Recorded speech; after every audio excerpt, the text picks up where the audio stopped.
नमस्कार, आप देख रहे हैं एमसीयू दर्शन न्यूज बुलेटिन। मैं हूं निमिषा और मैं हूं अंशिका। आज की खबरों से पहले नजर डालते हैं प्रमुख सुर्खियों पर। बसंत पंचमी एवं कवि सूर्यकांत त्रिपाठी निराला जयंती पर विश्वविद्यालय में पहली बार हुआ काव्य की कक्षा का आयोजन। देश के प्रख्यात कवियों ने दी काव्यात्मक प्रस्तुतियां। विश्वविद्यालय में अखिल भारतीय उच्च शिक्षा सर्वेक्षण द्वारा एक दिवसीय प्रशिक्षण कार्यक्रम आयोजित हुआ, जिसमें विश्वविद्यालय से संबद्ध अध्ययन संस्थाओं के प्रतिनिधि शामिल हुए। कार्यक्रम के उद्घाटन सत्र में मध्य प्रदेश के उच्च शिक्षा मंत्री श्री इंदर सिंह परमार ने भी सभा को संबोधित किया। विश्वविद्यालय में धूमधाम से मनाया गया गणतंत्र दिवस। विश्व रेडियो दिवस पर एमसीयू में रेडियो करमवीर का रिलॉन्च। 52 गांवों तक पहुंचेगी सामुदायिक आवाज। एआई बेस्ड वीडियो कैमरा पर कार्यशाला का आयोजन। सोनी कॉर्पोरेशन जापान के बैनर तले छात्रों का प्रशिक्षण। एमसीयू में वंदे मातरम के 150 वर्ष पर भव्य प्रस्तुति। राष्ट्रीय गीत की संघर्ष गाथा से गूंजा सभागार।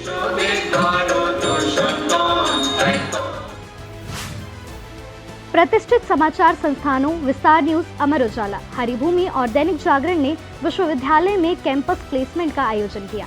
स्नातक और स्नातकोत्तर पाठ्यक्रमों के अंतिम सेमेस्टर के विद्यार्थियों ने इस प्लेसमेंट ड्राइव में उत्साहपूर्वक भाग लिया।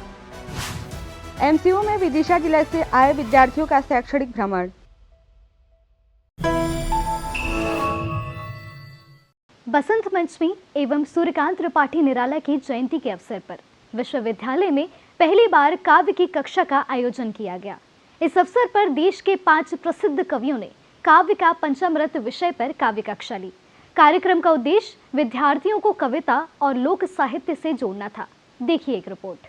कि हम पुष्पों सी आयु लिए हैं, मुरझाते हैं, खिलते हैं, आशाओं के चिथड़े करते हैं, उनको फिर सिलते हैं, और सबके अंदर बसते हैं श्री राम भक्त हनुमान, मगर सागर पार करे वो जिसको जामवंत जी मिलते हैं।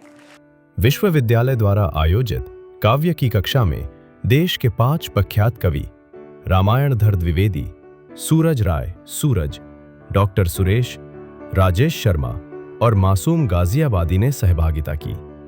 हमारे गांव में जब भी कभी 2 लोग लड़ते हैं तो कोई तीसरा आकर उन्हें समझा बुझाता है,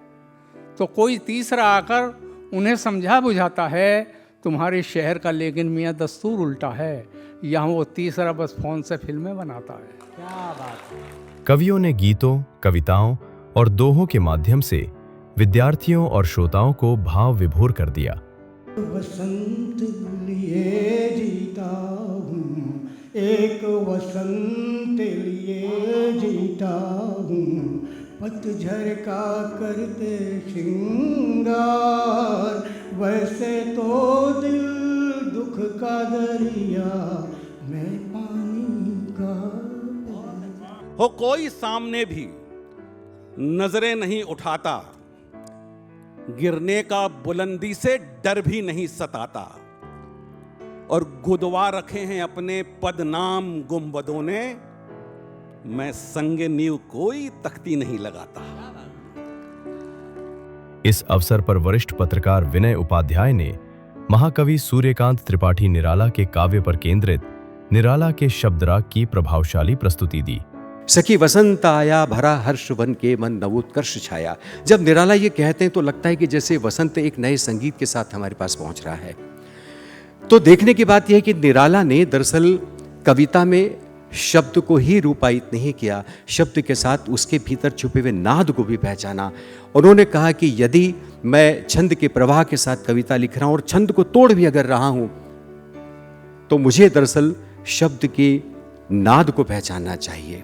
कार्यक्रम की प्रस्तावना रखते हुए विश्वविद्यालय के कुलगुरु श्री विजय मनोहर तिवारी ने कहा कि एक गंभीर बात, जिसे सैकड़ों शब्दों की खबरें नहीं कह पाती, वही कवि कुछ पंक्तियों में कह देता है। जो बात 1000 शब्दों के संपादकीय और लेख बड़े बड़े नहीं कह सकते हैं, वो एक कवि या शायर केवल 2 पंक्ति में, जिसमें गिनती के 10 से 12 शब्द होते हैं, और कैसे वो मारक ढंग से हमारे भीतर उतार देते हैं। तो ये शिल्प शब्द का हमें आना चाहिए।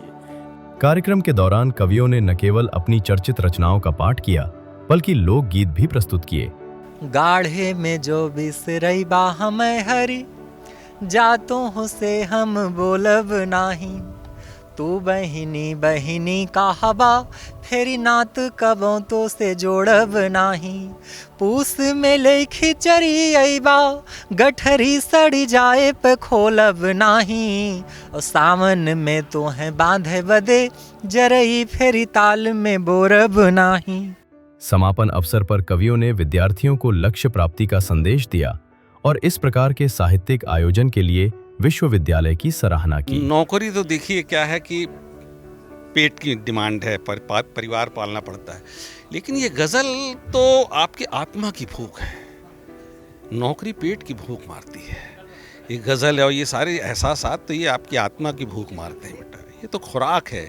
जीवन में कुछ अगर पाना है, एक तो आपको ये पता होना चाहिए कि उसका मूल्य आप क्या चुका रहे हैं।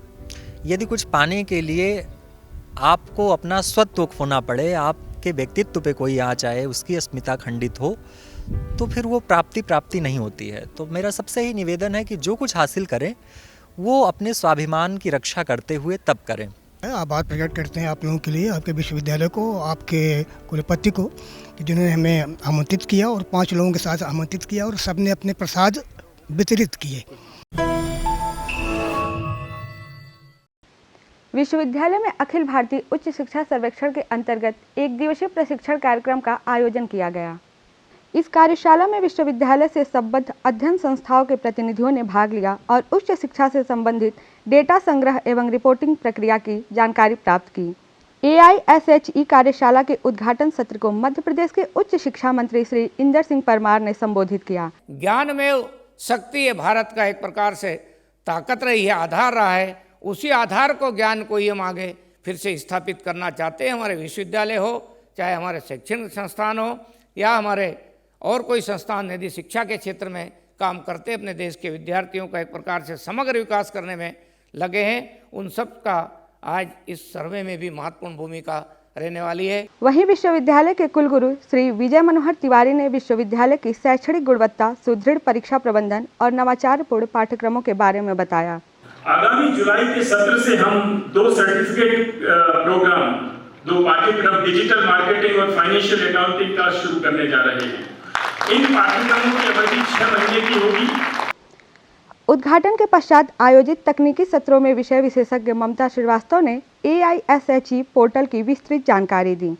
संजय गुलाटी ने तकनीकी पक्ष स्पष्ट करते हुए डेटा अपलोड से पूर्व नियमित वेबसाइट परीक्षण और सूक्ष्म अध्ययन की आवश्यकता पर बल दिया। द्वितीय तकनीकी सत्र में ASI निदेशक डॉक्टर आशीष जोशी, प्रोफेसर कंचन भाटिया, डॉक्टर रवि मोहन शर्मा एवं परीक्षा नियंत्रक डॉक्टर राजेश पाठक ने विश्वविद्यालय के पाठ्यक्रमों, प्रवेश प्रक्रिया, परीक्षा फॉर्म, प्रवेश पत्र और नामांकन से संबंधित जानकारियां साझा की।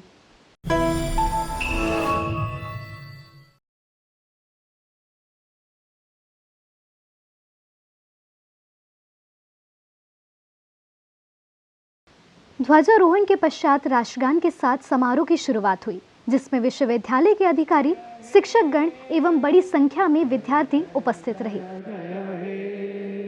गणतंत्र हमने 77वां ये गणतंत्र दिवस है, यहाँ तक हम पहुँच गए। अब इसके आगे हमारी यात्रा कैसी होनी चाहिए, एक देश के रूप में भारत की यात्रा कैसी होनी चाहिए और एक विश्वविद्यालय के रूप में हमारी यात्रा कैसी होनी चाहिए और हमारी निजी यात्रा कैसी होनी चाहिए।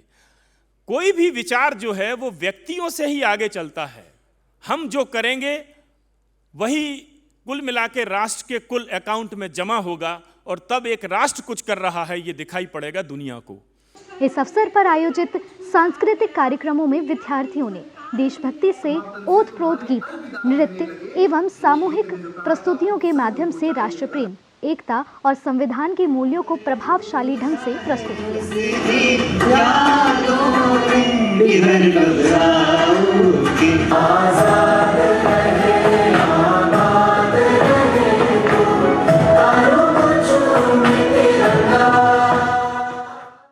भोपाल में विश्व रेडियो दिवस के अवसर पर माखनलाल चतुर्वेदी राष्ट्रीय पत्रकारिता एवं संचार विश्वविद्यालय में विश्वविद्यालय के सामुदायिक रेडियो प्रकल्प रेडियो करमवीर का भव्य रिलॉन्च किया गया।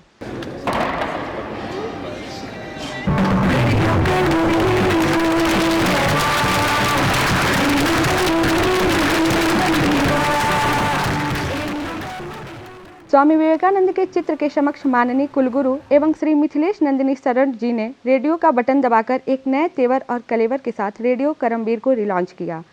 कुलगुरु ने रेडियो करमवीर की टीम के प्रयासों की सराहना करते हुए भविष्य में प्रसारण को 8 घंटे तक विस्तारित करने और 52 से अधिक गांवों तक पहुंच सुनिश्चित करने की बात कही। तो अभी जो 2 घंटे का 11 से 1 और फिर रिपीट 2 घंटे और है, तो उसको 6 घंटे का प्रथम चरण में, जिसको अगले 2 महीने में हम 8 घंटे तक खींचेंगे।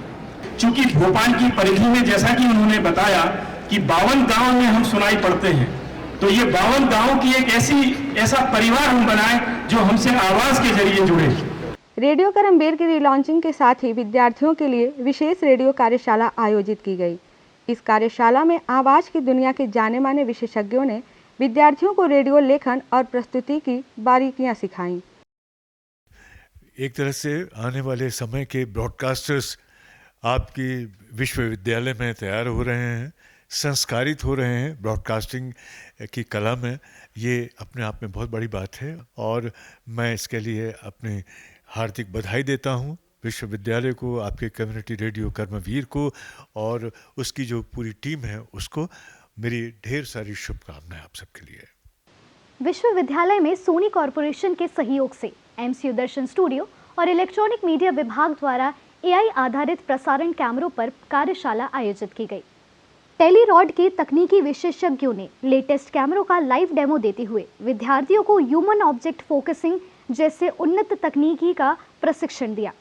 एमसीयू दर्शन स्टूडियो के समन्वय डॉक्टर संजीव गुप्ता ने कहा कि एआई और प्रसारण तकनीक का समन्वय भविष्य की आवश्यकता है, इसलिए छात्रों को नई तकनीकों में दक्ष होना चाहिए। एआई जो आपको यूजी में अभी अगले 4 सेमेस्टर के लिए पेपर इंट्रोड्यूस हो रहे हैं, उसकी कोर कमेटी में हम लोग हैं, तो उसमें मीडिया इंडस्ट्री में एआई का रोल, एडवर्टाइजिंग, रिसर्च में, फिल्म मेकिंग में, स्क्रिप्टिंग में, डबिंग में, न्यूज़ रीडिंग में। इस अवसर पर विभाग की विभागाध्यक्षा एवं अन्य शिक्षक अधिकारी एवं कर्मचारी भी मौजूद रहे। बढ़ते हैं अगली खबर की ओर। विदिशा जिले के कुरवाई स्थित शासकीय सांदीपनी हायर सेकेंडरी विद्यालय के छात्र छात्राओं ने माखनलाल चतुर्वेदी राष्ट्रीय पत्रकारिता एवं संचार विश्वविद्यालय का शैक्षणिक भ्रमण किया है। इस शैक्षणिक भ्रमण का उद्देश्य विद्यार्थियों को पत्रकारिता और मीडिया शिक्षा से परिचित कराना था। भ्रमण के दौरान विद्यार्थियों ने विश्वविद्यालय में स्थापित हिंदी पत्रकारिता के 100 वर्षों की यात्रा पर केंद्रित समाचार पत्रों की अनूठी प्रदर्शनी को देखा। इस प्रदर्शनी में जलियांवाला बाग हत्याकांड, भगत सिंह की शहादत, 15 अगस्त 1947 सहित ऐतिहासिक घटनाओं के दुर्लभ समाचार कवरेज को प्रदर्शित किया गया था। विद्यार्थियों ने परिसर में स्थापित दादा माखनलाल चतुर्वेदी की प्रतिमा और उसके नीचे निर्मित विशिष्ट शैली की पट्टिका को भी सराहा।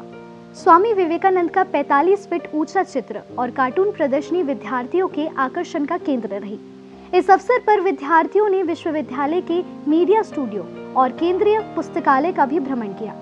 विद्यार्थियों ने विश्वविद्यालय के पाठ्यक्रमों में रुचि दिखाते हुए उनसे जुड़े करियर विकल्पों का विस्तार से जानकारी प्राप्त की।